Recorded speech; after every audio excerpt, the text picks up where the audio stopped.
Merci d'avoir choisi TPE TV pour cette enquête exclusive sur l'euro, cette monnaie unique. Aujourd'hui, nous allons rencontrer Édouard Lemonnier, comptable dans la société CID Bois Tropicaux.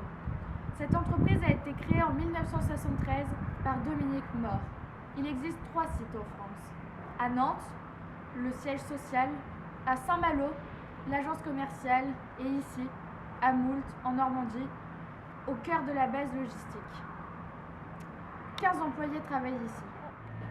Cette PME fait principalement des exportations, mais aussi des importations. Nous allons de suite retrouver Édouard Lemonnier.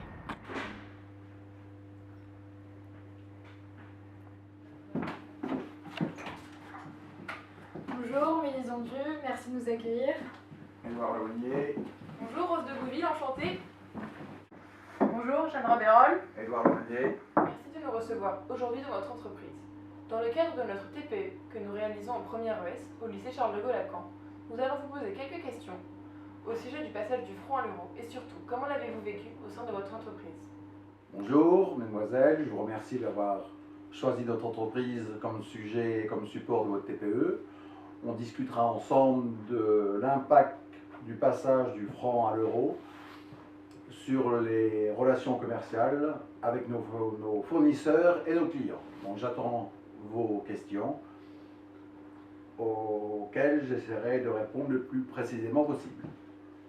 Alors tout d'abord, le passage du franc à l'euro vous a-t-il permis de vous internationaliser?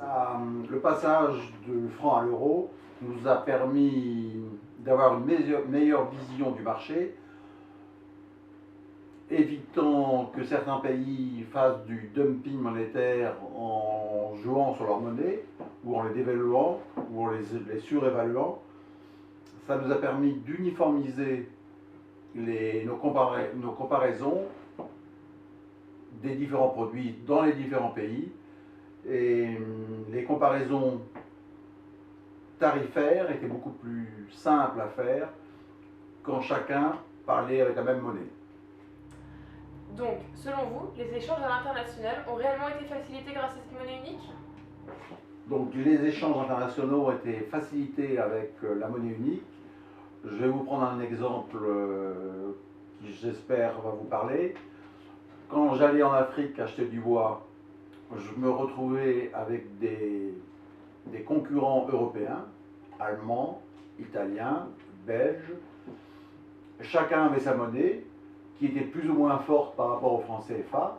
Là, la concurrence est plus saine et plus transparente. On a tous la même monnaie. On n'a pas une monnaie plus forte par rapport au franc CFA ou une monnaie moins forte.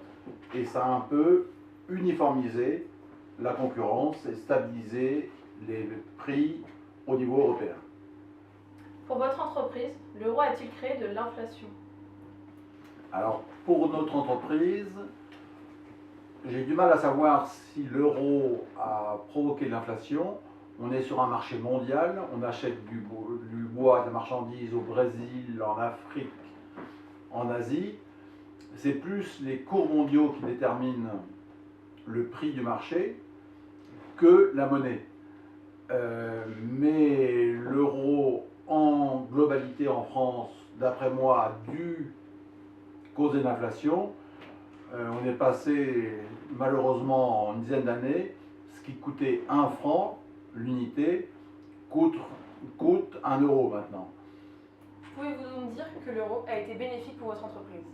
Alors, est-ce que notre société s'est développée à cause de l'euro? Je ne le crois pas. Les points qu'on a discutés et qu'on a développés dans les questions précédentes, stabilité, comparaison plus facile, ça a fait du bien à la société. Mais si notre chiffre d'affaires s'est développé, c'est plus à cause de l'environnement économique général de la France, la demande de logement, les travaux publics qui ont nécessité du bois, comme l'aéroport de Paris, comme la grande bibliothèque de François Mitterrand. Tout ça, c'est pas à cause de l'euro, mais on aurait du mal à revenir en arrière avec du franc. On serait en concurrence avec les Allemands sur notre marché français. Avec l'ouverture des frontières, on préfère que tout le monde ait la même monnaie plutôt qu'avoir des pays voisins avec une monnaie où on pourrait recommencer à faire du dumping monétaire. Avez-vous des clients qui font encore la conversion? Alors non, on n'a plus de clients qui font la conversion en francs. On a une clientèle de professionnels, d'industriels, qui ont tous digéré le passage du franc à l'euro. Je remarque quand même que sur certains bons de commande, il y a encore une référence au franc, mais notre clientèle traditionnelle ne fait plus du tout état du franc. Avec quel pays pratiquez-vous des échanges? Historiquement, on travaillait beaucoup avec l'Afrique. On se déplaçait au Cameroun, au Gabon, en Côte d'Ivoire, au Zaïre, au Congo, en Centrafrique, pour acheter des bois sous forme de grumes, d'arbres. On a voulu se diversifier et étendre notre zone de chalandise. On a été après au Brésil, dans le nord du Brésil, Amérique du Sud, et dans les pays d'Asie du Sud-Est. Les derniers pays qu'on a développés, c'est les pays européens. Ces pays européens de l'Est de l'Europe qui se sont ouverts après la chute du mur de Berlin, où on achète maintenant du chêne et du hêtre. On est passé en Afrique à la matière première, des grumes, et on achète maintenant dans l'Est de l'Europe des produits élaborés, des composants industriels pour faire des fenêtres, des portes, des escaliers. Donc on est maintenant, pour tous les bois de construction de menuiserie, on est à peu près sur tous les pays ou continents. Pensez-vous qu'une monnaie unique, mondiale, serait envisageable et surtout profitable? Alors une monnaie unique mondiale, ça serait certainement une très bonne chose, mais c'est un peu utopique. Déjà, on a du mal avec l'euro à faire marcher ensemble un grec et un allemand. Il faut que pour qu'il y ait une monnaie unique mondiale, que toutes les économies aient le même rythme, le même niveau, les mêmes capacités, les mêmes... c'est encore difficile d'imaginer qu'un Albanais ait le même niveau de vie, le niveau de productivité, le niveau d'implication qu'un Allemand, un Américain ou un Français. Donc c'est une belle idée, mais c'est utopique. Le processus vous a paru trop lent ou au contraire trop rapide? Alors le processus de transition entre le franc et l'euro, il a été préparé, on a eu du mal un peu à l'anticiper, on a eu peur que ça ne passe pas. Trop lent, trop rapide, j'ai l'impression qu'il a été à son rythme, on a laissé le temps au temps, et ça s'est pas trop mal passé, à part quelques crises qui ne sont pas dues au temps de passage.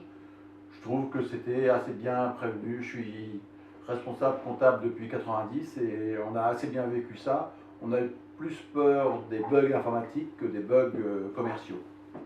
Après 14 années de pratique de cette monnaie, quels sont selon vous ses points faibles? Je crois que le principal point faible, c'est que c'est une monnaie qui est utilisée par des économies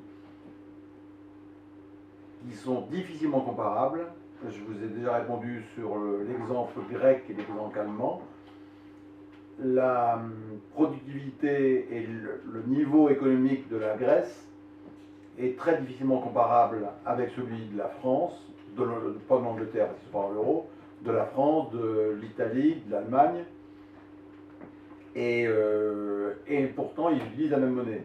Et ça peut amener à des dysfonctionnements économiques et politiques. Enfin, vous imagineriez-vous revenir à une monnaie nationale comme l'était le franc? Alors, imaginez qu'on puisse revenir vers une monnaie nationale, pour moi, ça serait une hérésie. On m'a mis 15 ans à bâtir quelque chose, c'est pas encore complètement finalisé, et je me vois vraiment pas revenir à une monnaie nationale, surtout s'il n'y avait que la France qui revienne à une monnaie nationale. On serait complètement en décalage avec nos partenaires européens, on serait complètement en décalage avec les autres pays qui seraient restés dans l'euro, Et le franc, si on revenait au franc, il n'aurait malheureusement plus beaucoup de valeur et de crédibilité vis-à-vis des partenaires et des acteurs mondiaux. Merci beaucoup de nous avoir accueillis dans votre entreprise. Et d'avoir répondu à nos questions, ce fut un plaisir.